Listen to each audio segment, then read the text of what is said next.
हाय पिला माने जय जगन्नाथ। मुई बच्चन आपण मान स्वागत करछे आमर एजुकेशनल चैनल के। आज आम ओटीटी 2026 पेपर 1 ओडिया 30टा क्वेश्चन डिस्कसन करमा 20टा कंटेंट रु आउ 10टा ओडिया सीडीपी रु। जदि आपण पहला करी आमर चैनल के विजिट करथुबे तेबे निश्चित रूपे वीडियो के लाइक करबे, सांग मान सहित शेयर करबे आउ आमर चैनल के सब्सक्राइब करबा नहीं भूलबे। तो चलून स्टार्ट करमा। क्वेश्चन नंबर 31 केउटी अनुग्रहर विपरीत अर्थबोधक शब्द। अनुग्रहर विपरीत अर्थबोधक शब्द केनटा हेबा? विग्रह हेबा कि सानुग्रह हेबा कि निग्रह हेबा कि साग्रह हेबा। आम जो अनुग्रहर विपरीत अर्थबोधक शब्द होचे विग्रह। 31 नंबर आंसर हे जिबा ऑप्शन ए। तब नेक्स्ट क्वेश्चन के जिमा 32 नंबर क्वेश्चन अति दुष्ट अर्थ बुझाउथिबा रूढ़ीटी को बाछ। अति दुष्ट अर्थ बुझाउथिबा रूढ़ीटा केनटा बिले नाटर गोवर्धन हेबा। आम जो नाटर गोवर्धन तो हुए बण बिछुआती हेबा कि अहिनुकूल संपर्क हेबा। अहिनुकूल संपर्क बेले काना घोर शत्रुता, गोबर गणेश काना निर्बोध और मूर्ख। तो बण बिछुआती हिबा आंसर 32 नंबर रो बी हेबा। बण बिछुआती बेले हला अति दुष्ट। तापर नेक्स्ट क्वेश्चन 33 नंबर एथि मध्यरु केउटी संयोजक अव्यय निर्णय कर। पिले केनटा गोटे संयोजक अव्यय कहिचे आंसर हे जिबा ऑप्शन नंबर ए। एवं टा गोटे संयोजक अव्यय जे कि जुड़े वाक्य के संयोग करसी। तो 33 नंबर आंसर हे ऑप्शन ए। तापर नेक्स्ट क्वेश्चन के जिमा 34 नंबर क्वेश्चन का बोलछे प्रतिमूर्ति एथिरे थिबा प्रति उपसर्गटी के अर्थ रे व्यवहृत होईची। पिले प्रति उपसर्ग के अर्थ रे व्यवहृत होईचे सादृश्य अर्थ रे कि सुंदर अर्थ रे कि सहित अर्थ रे कि श्रेष्ठ अर्थ रे। आमे जानिजु जे प्रतिमूर्ति रे प्रति उपसर्गटा सादृश्य अर्थ रे व्यवहृत होईची। तो 34 नंबर रो आंसर हे ऑप्शन नंबर ए। तापर नेक्स्ट क्वेश्चन के जिमा 35 नंबर क्वेश्चन पोर्टफोलियो मूल्यांकन केउ प्रकार मूल्यांकन व्यवहार करे जे। पिले पोर्टफोलियो मूल्यांकन केंद्र व्यवहार करायसी समन्वय क्षमता कि गठनमूलक कि समाप्ति सूचक कि निदानात्मक। पिले पोर्टफोलियोटा हो गठनमूलक फॉर्मेटिव असेसमेंट रे जिबा गठनमूलक रे जिबा। नेक्स्ट क्वेश्चन नंबर 36 सर्वे होइण एकमुख। पिले ने सर्वे होइण एकमुख डाकिले नारायण रख। एठरे सर्वे जे रेखांकित पदटा अछि केन प्रकार पद बोली पचरैछि। तो 36 नंबर काना हबा सर्वे। सर्वेटा ने काना हबा पिले विशेष्य हबा कि विशेषण हबा कि अव्यय हबा कि सर्वनाम हबा। हम जानिछु सर्वेटा हो काना सर्वनाम हबा जेंटा कि विशेष्य जगह रे वाक्य रे जेंटा व्यवहार छै सेटा कि सर्वनाम बोलसु। तो 36 नंबर आंसर हे ऑप्शन नंबर डी सर्वे हबा सर्वनाम। तब नेक्स्ट क्वेश्चन के जिमा 37 नंबर क्वेश्चन छाती के पथर करबा एही रूढ़ीर अर्थ कोन। पिले छाती के पथर करबा रूढ़ीर अर्थ काना घनिष्ठ बंधु हेबा नाइ से घनिष्ठ बंधु हेबा नुहे। तिक्त संपर्क रखिबा एटा भी नुहे से। धैर्य धरिबा छाती के पथर करबा बेले धैर्य धरिबा। अस्थिर स्वभाव एटा भी नुहे से।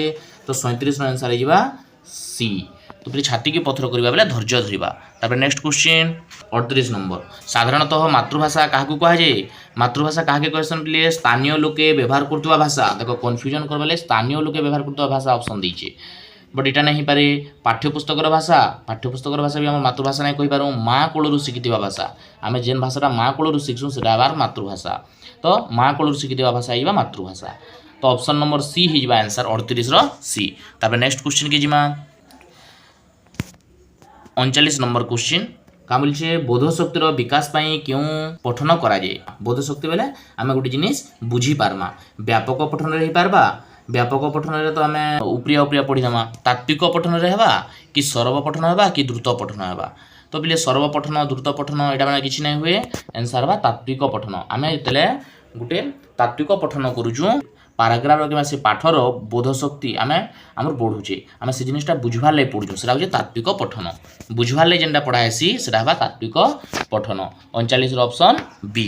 तापर नेक्स्ट क्वेश्चन के जिमा 40 नंबर क्वेश्चन का बोलछे परम दयालु ईश्वर तुमर मंगल करंतु। देखो बोले परम दयालु ईश्वर इने परम भी गोटे विशेषण है दयालु भी गोटे विशेषण है ईश्वर होचे विशेष्य। तो विशेष्य आगे दयालु गोटे विशेषण लागला दयालु आगे फेन परम गोटे लागला। तो परम और दयालु दुई जन विशेषण। तो इने परम शब्दटा केन प्रकार विशेषण हेबा एटा हेबा ऑप्शन नंबर ए विशेषण रो विशेषण। एटा गोटे विशेषण आगरे जेतु बसिजे तो एटा हेबा विशेषण रो विशेषण। तो 40 नंबर ऑप्शन ए। तापर नेक्स्ट क्वेश्चन के जिमा इने काना दीजिए गोटे पैसेज टे दीजिए पैराग्राफ टे दीजिए इधर क्वेश्चन माने हमें कर्मा दिका। क्वेश्चन नंबर 41 विधाता केउ विधान करिसंती बोली कवि कहते विधाता केन प्रकार विधान करिसंती बोली कवि कहते झीवर शाशुघर जीवा विषय कह जाए पैराग्राफ रे कार विषय कह जाए झीवर शाशुघर जीवा 41 रो आंसर हो ऑप्शन नंबर सी। तापर नेक्स्ट क्वेश्चन के जिमा 42 नंबर क्वेश्चन 42 नंबर क्वेश्चन का बोलचे घास पड़िया रे गाँ बाट किपरि शोभा पाउची घास पड़िया रे गाँ बाट नील आकाशर छायापथ पर देखा जाउची प्ले घास पड़िया रे गाँ बाटटा नील आकाशर छायापथ पर देखा जाउची 42 रो आंसर हो ऑप्शन नंबर बी। तो माने देखि पारबो ई पैराग्राफ रे लिखा हिचे ए पथ घुमाए नील नभे तथा छायापथ मनोरम तो ई पथटा नील नभरे छायापथ पर देखा जाउची बोली इने आंसर देइछि। तापर नेक्स्ट क्वेश्चन के जिमा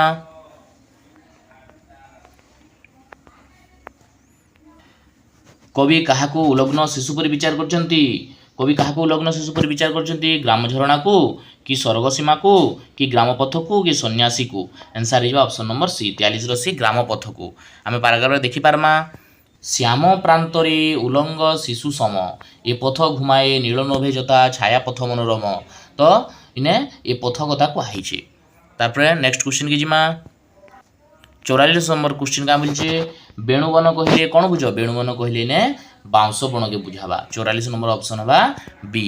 तापर नेक्स्ट क्वेश्चन की जिमा बयसर अपराह्न कवि जीवन यात्रा किपरि मन होइछि प्ले बयसर अपराह्न कवि जीवन यात्रा किपरि होइछि कष्टकर होइछि कि आनंददायक होइछि कि सुखकर होइछि कि विरक्तिकर प्ले पैराग्राफ पढ़ला पर जना पड़ुछि कविंकर अपराह्न कवि जीवन यात्राटा कष्टकर होइछि।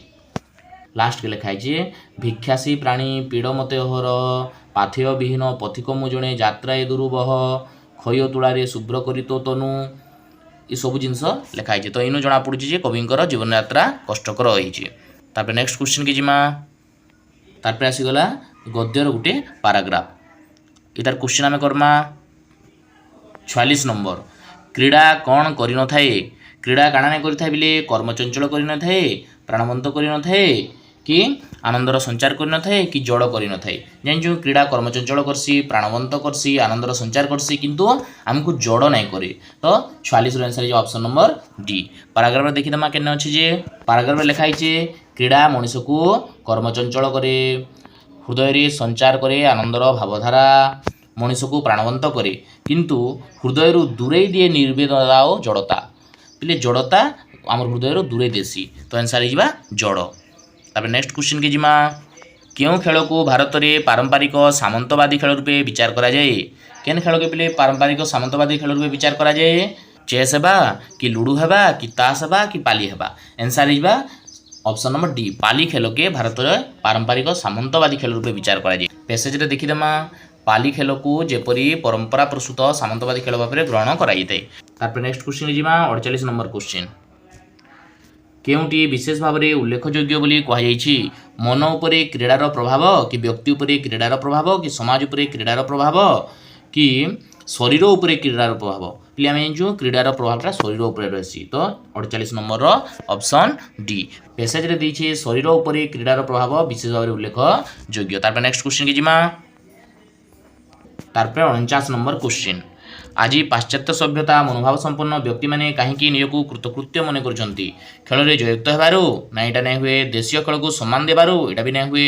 विदेशी खेल को आदरी थी कि खेलू अर्थ उपार्जन होबारू तो आमर आंसर है पैसेज रे दीचे ऑप्शन नंबर सी विदेशी खेल को आदरी थी इने दीचे आम पाश्चात्य सभ्यता मनोभाव संपन्न व्यक्ति मैंने भारतर खेल पद्धति को परित्याग कर विदेशी खेल पद्धति को ग्रहण कर निजक कृतकृत्य मन करुँ तो आंसर है विदेशी खेल पद्धति को ग्रहण कर। नेक्स्ट क्वेश्चन की जिमा कबाड़ी की प्रकार खेल पिले कबाड़ी हूँ शारीरिक खेल क्या खेल शारीरिक खेल शैक्षिक तो नुहे सी मानसिक नुहे सी मनोरंजन धर्मी नुहे सी तो 50 रो आंसर है ऑप्शन नंबर ए शारीरिक खेल।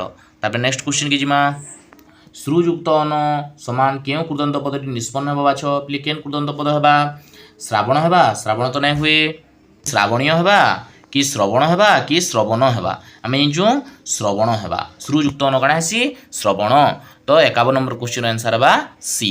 तापर नेक्स्ट क्वेश्चन 52 नंबर केउटी हाथीर प्रतिशब्द नुहे आम जो हाथीर प्रतिशब्द केन केनटा मातंग होगा कुंजर होगा द्विरद होगा ये सब हाथीर प्रतिशब्द किंतु तुरंगटा घोड़ार प्रतिशब्द तो तुरंग हो आंसर 52 ए तापर नेक्स्ट क्वेश्चन के जिमा 53 नंबर क्वेश्चन मातृभाषा रे अतिरिक्त साहित्य शिक्षादान कहीं आवश्यक देपिले मातृभाषा रे अतिरिक्त साहित्य आम कहाँ पढ़मा विषय वस्तुर सार कथा और मूल्यबोध जानबार लगी कि व्यावहारिक व्याकरण और बोधशक्ति संबंध में अवगत होगापी यहाँ भी तो बोले व्याकरण पढ़वा लगे तो नुहे से कठिन शब्दर स्पष्टीकरण और शब्दानुशीलन करने यहाँ भी नुहे से सौंदर्यबोधर विकास करवा यहाँ भी नुहे से तो आंसर है विषय वस्तुर सार कथा और मूल्यबोध जाना 53 आंसर है ऑप्शन ए। तापर नेक्स्ट क्वेश्चन की जिमा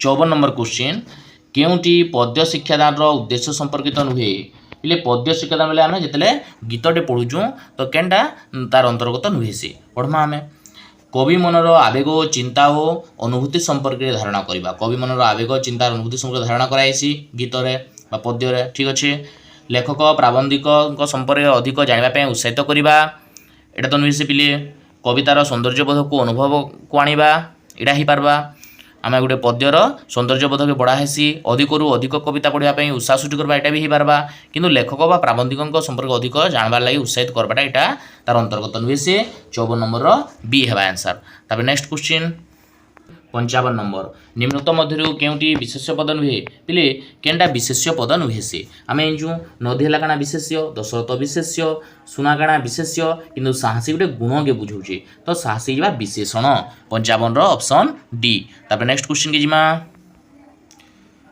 56 नंबर क्वेश्चन केउं पद्धति अनुसार अक्षर गुड़ी को क्रमानुसार पढ़ाई शिक्षा दि जाए पिले अक्षर गुड़ी को क्रम अनुसार पढ़वा लगे कही तो तार आंसर है ऑप्शन नंबर बी वर्णानुक्रमिक पद्धति आम वर्ण व अक्षर गुड़ी पढ़ी पार्मा तो शब्द क्रमिक पद्धति नहीं पारे छवि पठन पद्धति भी नहीं पारे कि वाक्य गठन पद्धति भी नहीं हुए अक्षर जेहेतु कही वर्णानुक्रमिक पद्धति है 56 ऑप्शन बी। तापर नेक्स्ट क्वेश्चन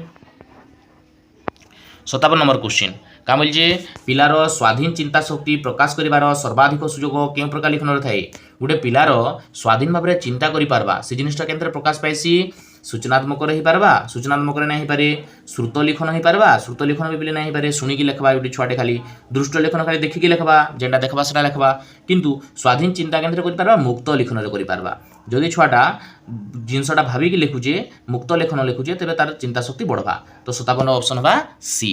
तापर नेक्स्ट क्वेश्चन की जिमा उच्च शिक्षार 4 स्तंभ मध्य केउं शिक्षा को प्रथम स्तंभ बोली कहुए पे आम जानचु LSRW आम जाचु LSRW रे काଣା हेसी आमर प्रथम स्तंभ किए प्रथम स्तंभ होइबा लिसनिंग किंबा आम श्रवणटा है आमर प्रथम स्तंभ 58 आंसर है ऑप्शन नंबर बी।